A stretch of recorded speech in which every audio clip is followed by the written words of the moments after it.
অনেকে আমাদের কাছে জানতে চাই যে ফজরের নামাজের সময় মসজিদে গিয়ে দেখা যায় যে জামাত শুরু হয়ে গেছে কিংবা জামাতের একামত চলছে, এমত অবস্থায় দ্বিধাদ্বন্দ্বের মধ্যে পড়ে যায় যে সুন্নত পড়বো কিনা জামাতে শরীক হয়ে যাবে, এক্ষেত্রে আমাদের করণীয় কি?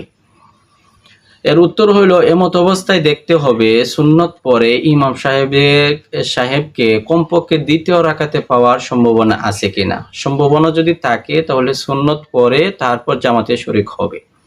এ প্রসঙ্গে আব্দুল্লাহ ইবনে মাসউদ রাদিয়াল্লাহু তাআলা আনহু, হযরত আব্দুল্লাহ ইবনে আব্বাস রাদিয়াল্লাহু তাআলা আনহু ও হযরত আবু দারদা রাদিয়াল্লাহু তাআলা আনহু এর মতো বিশিষ্ট সাহাবীদের থেকে বর্ণিত আছে যে তারা ফজরের জামাত শুরু হয়ে গেলেও সুন্নত পড়ে নিতেন।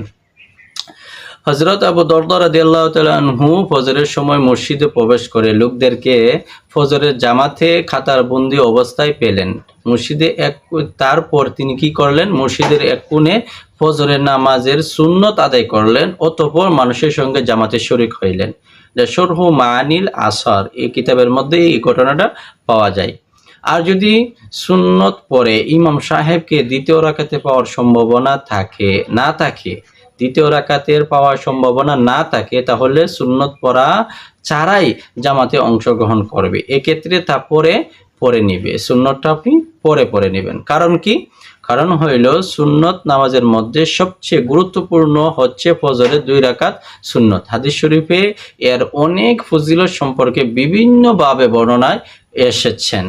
যে এছাড়াও এর প্রতি যে রূপ তাগিদ দেওয়া হয়েছে তা অন্য সুন্নতের ক্ষেত্রে এতটুকু তাগিদ দেওয়া হয় না। এ প্রসঙ্গে আবু হুরায়রা রাদিয়াল্লাহু তাআলা আনহু থেকে বর্ণিত হাদিস শরীফে এসেছে, রাসূলুল্লাহ সাল্লাল্লাহু আলাইহি ওয়াসাল্লাম ইরশাদ করেছেন, তোমরা ফজরের সুন্নত ছেড়ে দিও না, যদিও শত্রু বাহিনী তোমাদেরকে তাড়া করে বা শত্রু বাহিনী তোমাদেরকে আক্রমণ করে। এটা আবু দাউদ শরীফ, হাদিস নং হলো 1258 নম্বর হাদিস। আয়েশা রাদিয়াল্লাহু তাআলা থেকে বর্ণিত হাদিস, রাসূল সাল্লাল্লাহু আলাইহি সাল্লাম বলেছেন, ফজরের 2 রাকাত সুন্নত দুনিয়া এবং দুনিয়ার মধ্যে যা কিছু আছে তার চেয়ে উত্তম। মুসলিম শরীফে হাদিস নং হলো 725 নম্বর হাদিস। আরেকটি হাদিসে আছে, নবী করিম সাল্লাল্লাহু আলাইহি সাল্লাম ফজরের 2 রাকাত সুন্নত নামাজে এত গুরুত্ব দিতেন যে অন্য কোনো নফল বা সুন্নত নামাজে এত গুরুত্ব দিতেন না। বুখারী শরীফের হাদিস নং হলো 1163, মুসলিম শরীফের হাদিস নং হলো 724 নম্বর হাদিস। সুতরাং ফজরের জামাত শুরু হয়ে গেলে ও সুন্নত পরে যদি জামাতের সঙ্গে অন্তত দ্বিতীয় রাকাতে পাওয়া যায়, তাহলে সুন্নত নামাজ পড়ে নিতে হবে।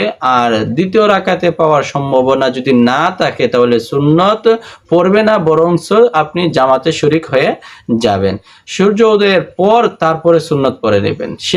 কেননা আবু হুরায়রা রাদিয়াল্লাহু তাআলা থেকে বর্ণিত আছে, রাসূল সাল্লাল্লাহু আলাইহি সাল্লাম বলেছেন যে ফজরের 2 রাকাত সুন্নত যদি পড়তে না পারে সে যেন তা সূর্য উদয়ের পরে নেবে। এটা তিরমিজি শরীফের হাদিস নং হলো 423 নম্বর হাদিস। যে কোনো ফকি অবশ্যই সুন্নত পড়ার পর ইমামকে তাশাহুদের অবস্থায় যদি পাওয়ার সম্ভাবনা থাকে তাহলে সুন্নত পড়ে নেওয়ার কথা বলেছেন। তবে উপরে উল্লেখিত কথাগুলো অধিকাংশ ফকিদের অভিমত রয়েছেন। আল্লাহ তাআলা আমাদেরকে সবাইকে বুঝার তৌফিক দান করুন।